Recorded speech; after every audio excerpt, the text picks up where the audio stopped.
Hi everyone, exam medicine channel में आप सभी का स्वागत है। इस वीडियो में हम बात करने वाले हैं इलाहाबाद यूनिवर्सिटी में जो आपके एग्ज़ाम कंडक्ट कराए गए थे, उसमें से ग्रुप ए के कुछ पदों के लिए इंटरव्यू होना है 31 को। मैंने आप सभी लोगों से कहा था कि आप सबको कुछ टॉपिक्स को देख लेना है एक बारी, हो सकता है आपके इंटरव्यू में उससे रिलेटेड प्रश्न पूछे जा सकते हैं। बाकी चीज़ें जो आपके सब्जेक्ट की हैं वो आपको अच्छे से पता ही होना चाहिए उसके बारे में। बाकी यूनिवर्सिटी के एक्ट के बारे में आपको पता होना चाहिए, इसी प्रकार से और भी चीज़ें पता होनी चाहिए।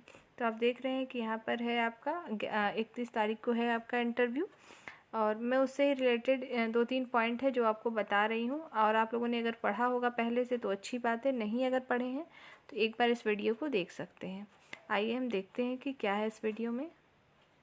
देखिए, मैंने जैसा कि आपको बताया था कि आपको यूजीसी से रिलेटेड प्रश्न पूछे जा सकते हैं कि ये क्या चीज़ें होती हैं। जिन लोगों के अभी इंटरव्यू नहीं भी हैं किसी अदर पोस्ट के भी इलाहाबाद यूनिवर्सिटी के अंदर, आप सब लोग भी इस वीडियो को देख सकते हैं क्योंकि ये आप सबके लिए यूज़फुल है और इससे आपकी नॉलेज ही बढ़ेगी। कुछ ऐसी चीज़ है ये कि आपके जनरल एग्ज़ाम में भी प्रश्न पूछे जाते हैं। देखिए, भारत का विश्वविद्यालय अनुदान आयोग, जिसको आप यूजीसी कहते हैं, इसके बारे में कुछ चीज़ें जान लीजिए कि यूजीसी का फुल फॉर्म तो पता ही होना चाहिए कि यूनिवर्सिटी ग्रांट्स कमीशन होता है इसका फुल फॉर्म।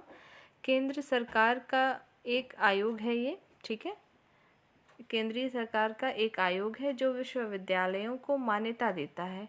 यही जो है विश्वविद्यालय को मान्यता देता है, ठीक है। और यही आयोग सरकार द्वारा मान्यता प्राप्त विश्वविद्यालयों एवं महाविद्यालयों को अनुदान भी प्रदान करता है।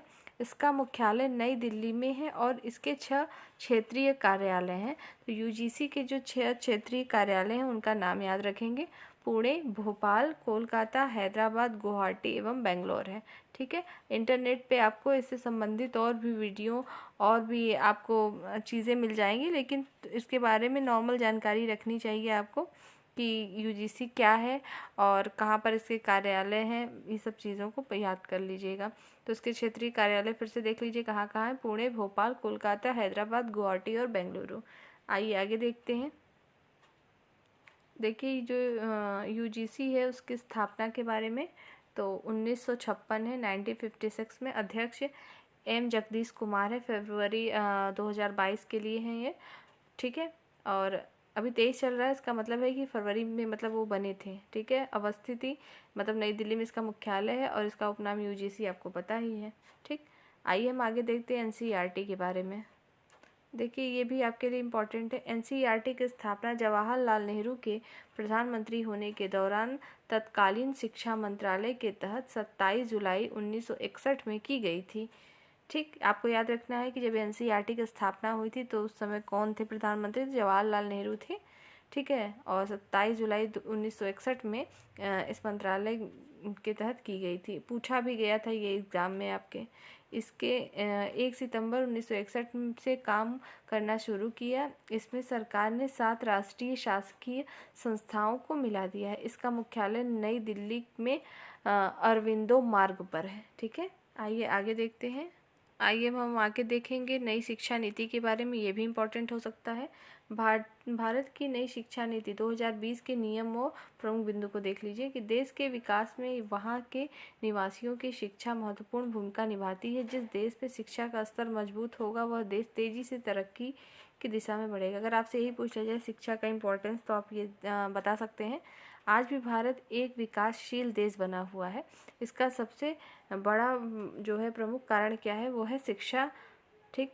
शिक्षा नीति पर ध्यान ना देना। देश में अंतिम बार शिक्षा नीति जो है पूछा जा सकता है, जो नई शिक्षा नीति 2020 की आई है उसके पहले कब हुआ था? तो देश में अंतिम बार शिक्षा नीति वर्ष 1986 में 1986 में बनाई गई थी और वर्ष 1992 में इसमें संशोधन किया गया था।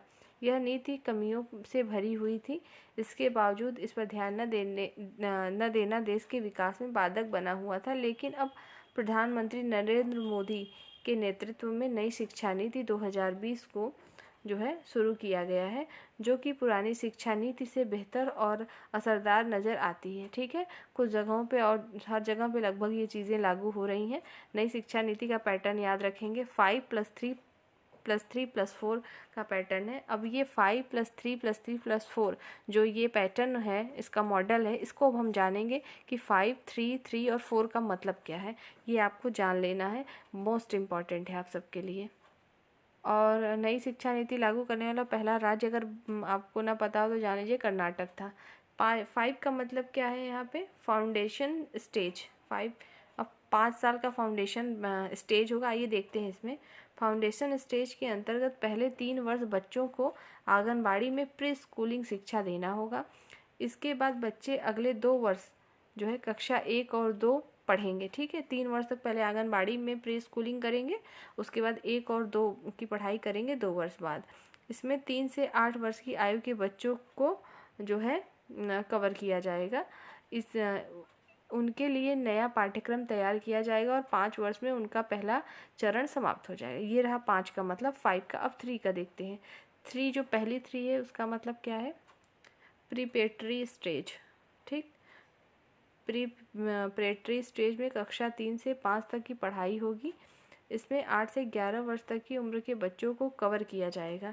ठीक है, कवर का मतलब है कि 8 से 11 वर्ष के बच्चे इसमें शामिल होंगे। यह चरण 3 वर्ष में पूरा हो जाएगा। इस स्टेज में बच्चों को विज्ञान, गणित, कला आदि की पढ़ाई पर जोर दिया जाएगा। इसमें बताया गया है कि इस स्टेज में क्या क्या वर्क होंगे। ये रहा, आपने अभी पढ़ा 5+3। अब हम नेक्स्ट पढ़ेंगे 3+4, मतलब 5+3 3 और +4, इसका पैटर्न है। आइए आगे अगला जो 3 है उसका मतलब है मिडिल स्टेज। आइए देखते हैं। मिडिल स्टेज में कक्षा 6 से 8 तक की पढ़ाई होगी। इसमें 11 से 14 वर्ष तक की उम्र के बच्चों को कवर किया जाएगा। यह चरण 3 वर्ष में पूरा हो जाएगा। इस स्टेज में बच्चों के लिए खास कौशल विकास कोर्स भी शुरू करे जाएंगे। ठीक है, इस बात को याद रखेंगे। आइए अब हम देखते हैं 4 का मतलब क्या है। सेकेंडरी स्टेज होता है, 4 साल का ये पढ़ाई होगी। सेकेंडरी स्टेज में कक्षा 9 से 12 तक की पढ़ाई होगी, जिसमें 14 से 18 वर्ष की उम्र के बच्चों को कवर किया जाएगा। यह चरण 4 वर्ष में पूरा होगा। इस स्टेज में बच्चों को अपने विषय का चयन करने की आज़ादी होगी। आपको ये याद रखना है कितने से कितने वर्ष तक के आयु के लोग किस कक्षा में रहेंगे। मतलब मैक्सिमम 18 वर्ष की आयु तक जो बच्चा होगा वो क्या होगा, 12th की पढ़ाई कर लेगा। उसके बाद आप जैसे सेलेक्ट करते थे अपना विषय, ट्रेड एक होता था कि अगर आप बायो से हैं तो आप अलग चले जाते थे मैथ से, तो ऐसा कुछ नहीं होगा। अब नेक्स्ट चीज़ें सब कुछ बदल चुकी हैं।